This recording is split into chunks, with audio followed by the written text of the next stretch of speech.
Alright everyone, I'm here to give you my TNA review for, I'm not even with the dates anymore, November 5th, 2014. Um, yeah, I thought I'd be playing WWE 2K15, but I'm at my mom's house and I can't put the Xbox 360 here because when I was traveling with the Xbox 360 my last one, it was kind of breaking, so I figured I would not do that anymore. But I will be playing WWE 2K15 here at this house by November this month. Because it might be November 18th, but it might not be. We'll see. Um, but yeah, let's just get to TNA. We got Taz and Mike today on commentary, and it kicks off. Kurt Angle comes out, and he brings out Bobby Roode. And he says that he's happy, that he loves professional wrestling, how he's happy to finally be the World Heavyweight Champion again, and he's going to be a champion that you can all represent. And then Lashley comes out, Lashley, MVP, and Kenny King come out, and MVP says that this isn't fair. You guys cheated your way to get to the title. And he actually made some sense here. He talks about how Bobby Roode got a title shot that he shouldn't have even had in the first place because Lashley already beat him. And how Kurt Angle was inverted himself into the title match because he's supposed to be the executive director of wrestling operations or whatever he is. And he inserted himself into the TNA World title match and made sure Lashley would lose. And he talks about how no one could ever beat Lashley by themselves. So they call Kurt Angle and Bobby Roode a bunch of cheaters. And then MVP then even says, what does he say? Oh, he says that in fact last year would have even gotten the world title shot if I didn't get injured. I let him take my spot. So he says, and he talks about, he says, Bobby Roode, you blame me for the reason you didn't want world champion in the first place. So how about I actually be the reason and face you and beat you here tonight for the title? And Lashley looks at him like, what are you doing? Like he's like, this is my title shot. You're taking my title shot, my rematch. And Kurt Angle's like, that sounds perfect.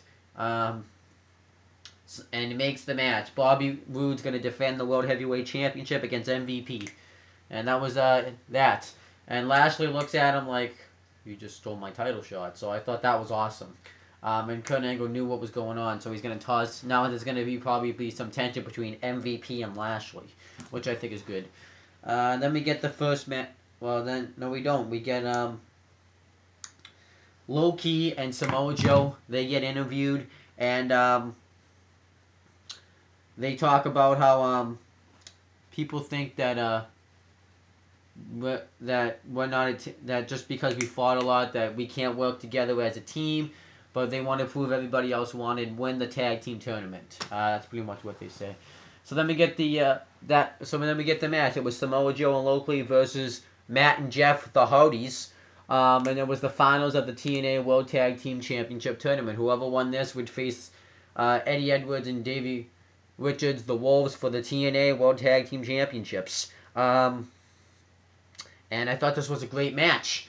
The start was Eddie, Low-Ki and Samoa Joe both did kicks to I think it was Matt Hardy, and then he went off the top rope and did a big kick, which was awesome.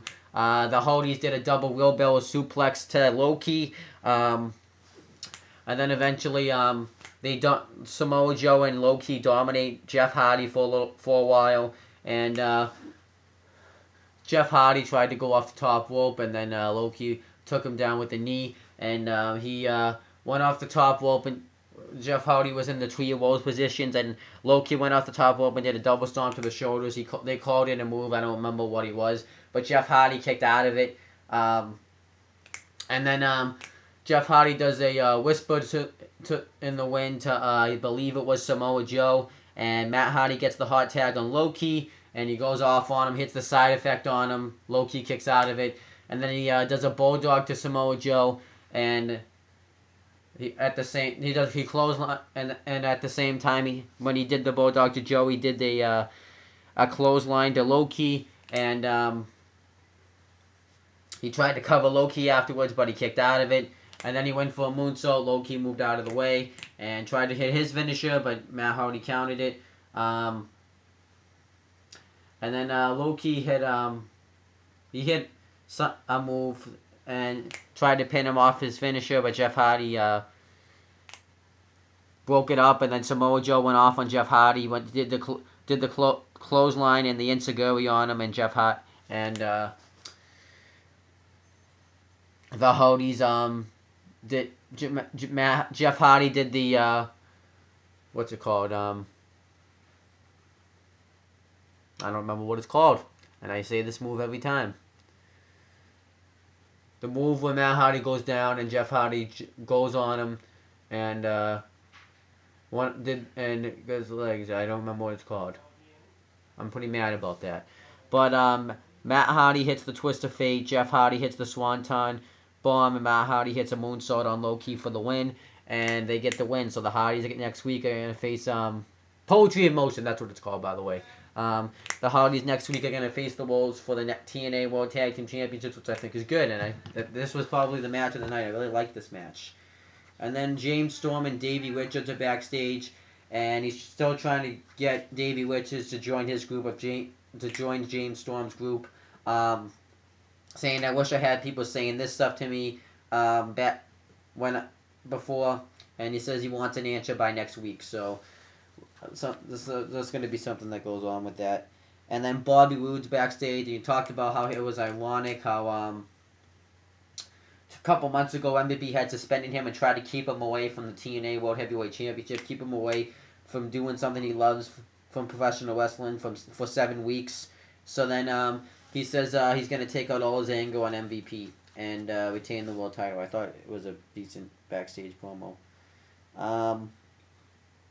And then Samuel Shaw and Brittany come out to cut a promo about what happened with Gunner and how Samuel Shaw said that Gunner was never wanted to help him. He wanted to use him like his charity. And Brittany says that Gunner was never your friend. I know what's best for you and all that stuff. I don't like this storyline, so I don't really care about it. So then Gunner comes out and says that he trusted him. He thought he was a loyal friend, but you know what they say when you go out with crazy, when you put two crazy people together, you get worse. And then he calls them crazy bastards, and Samuel Shaw says not to say that again. So he says it again, and Gunner beats the crap out of Samuel Shaw. He even talked about too how he got the same tattoos like Gunner. He said that Samuel Shaw wanted to be just like Gunner, which I don't know if it's true because I haven't watched TNA, so I don't really so I haven't been paying attention to that storyline. But eventually, as Gunner's beating the crap out of Samuel Shaw, Brittany comes in and puts like a sleeper hold on Gunner, and Samuel Shaw low blows him and puts the choke in, and afterwards they kiss. She even talked about too how the stuff that I can do to you is stuff that Gunner and Christy Hemme couldn't do to you, which it wasn't that interesting. I'm not interested in Samuel Shaw. They should have just ended his character after Mr. Anderson beat him in a at Sacrifice. And then we find out a new wrestler's coming to TNA. His name is Mahabla Shara. Video package. He's from India, so his name's weird, so I can't say his name. But he talked about how Kurt Angle found him, and he talked about how he has a lot of talent. And he said that he's a big Indian sensation, that everyone in India loves him.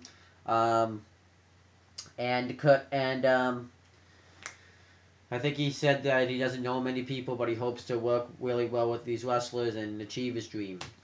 Just check out the video package. It was pretty good, and we see him later on, and I'll get to that later on. And he talked about too how he wants to compete against the greatest wrestlers, and they showed like every TNA wrestler. And then Kurt Angle is backstage, and MVP comes up to him and says this led to nothing. I guess this was just kill time, but he says that it was funny. When I was the I owned the wrestling company at one point, and I was able to make all these matches and stuff. And now you can. I don't even know what that. I don't even actually what this was all about. So I don't. But then we get this match, and this match was awesome too. We get Magnus and Blam versus Devon and Tommy Dreamer in a hardcore match, and I thought this was awesome. And Magnus and Blam come out with like weapons like trash cans, trash can lids, and kendo sticks. But Tommy Dreamer and Devon ambushed them from behind. Tommy Dreamer fought with Magnus, and Devon fought with Blam. Um, and Tommy Dreamer actually hit Magnus with a mop, which was awesome. And they just beat the crap. They pretty much beat the crap out of Magnus and Blam for a while. They did a double back body drop to him. They did a double arm drag to Blam. They spit drinks and hit each other with drinks. But eventually they turn the ties though when Magnus puts Tommy Dreamer balls first into the guardrail. So then Magnus and Blam double team Devon, and they use the turnbuckle tool on him, and they double team him for a while. But then Tommy Dreamer hits them with the trash can lid and trash cans, and then eventually Tommy Dreamer gets hit with the trash can. And they beat up Tommy Dreamer for a while. They hit him with the chair. They hit him with everything you can really think of. Kendo sticks. They just beat the crap out of Tommy Dreamer. It's pretty awesome stuff. And Devon comes in, fights back, but then he gets beat up too. And Magnus and Blam do a double back body drop to Tommy Dreamer. And then eventually Devon brings out a table, and he puts Blam through it, and Magnus takes out Devon with the kendo stick, and he does this, and he takes Tommy Dreamer out with the kendo stick. Then he makes a comeback, throws Magnus into the trash can that they had leaned against the turnbuckle, and hit the DDT for the win. So Tommy Dreamer and Devon get the win. I actually wasn't expecting this. I was expecting Magnus and Blam to go over, but I guess that wasn't the case. But I think this feud will still continue between Blam and Devon anyways. I don't really know what Magnus and Tommy Dreamer are going to do, if anything. Tommy Dreamer probably will disappear for a while. But I don't know what Magnus is doing. We'll see, though. And then Gail Kim gets interviewed and talked about how Havoc took her title and and tried to end her career and injure her, so she's going to do the same thing to her. I thought it was good. And then Rockstar Spud comes out to cut a promo. He really got interviewed. Jeremy Borash interviewed him, and he said that when he won British Boot Camp, he didn't have any friends, so Dixie Carter came up to him and asked if he could be his chief of staff, and he said he loved every moment of it. He said that he loved every moment of it. He said that he would do anything for the Carters and he would do anything for his best friend Ethan Carter III until EC3 became a something they called in English. I think he said Winnipeg or something. I don't even remember what he said, but he even said so then he says that he's going to take down EC3 and he's going to be his own man. He says he talked about how he didn't like the stuff that he was wearing, didn't like the tuxedos he's wearing, but he says he's not going to change for anyone. And then Jeremy Borash says this, I'm shocked how great you won us over. You won everyone over at boot camp, and you won me and everyone else over here tonight. And then they shake hands. And then EC3 and Tywist comes out, and EC3 talks about how everyone's a loser, and Rockstar Spud's just representing all the losers, and he's going to give Rockstar Spud a chance to apologize, and of course Rockstar Spud doesn't apologize.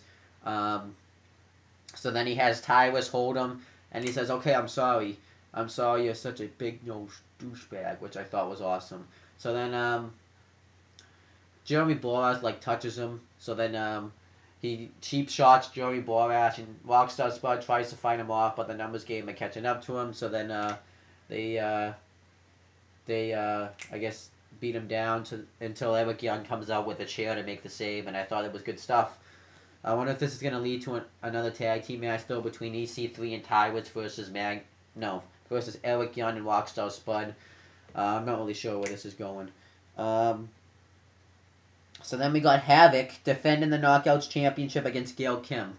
And before the match starts, the fight, Gail Kim tries to attack Havoc on the entrance ramp, but Havoc big boots her and beats the crap out of Gail Kim. She throws her head first into the steel post. She really worked on the arm of Gail Kim because she that was injured like before the like she was actually like not 100%.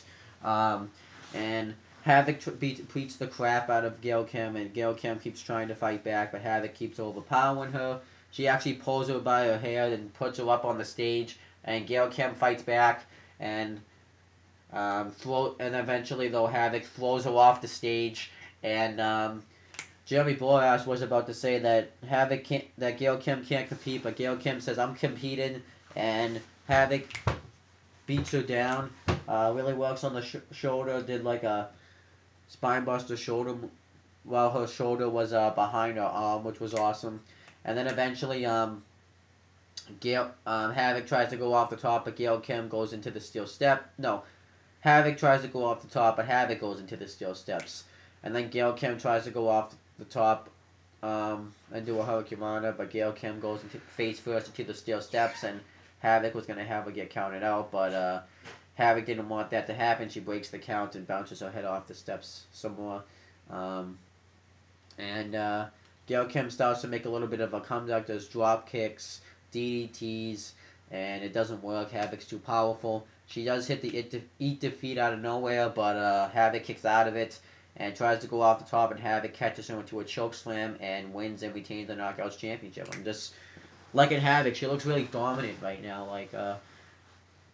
She really dominated Gail Kim throughout much of that match. Gail Kim really got no offense in, so I have a feeling Havoc's just going to keep beating opponent after opponent, and eventually somebody like Awesome Khan is going to come in and beat Havoc and become the new Knockouts champion, which I think will be awesome.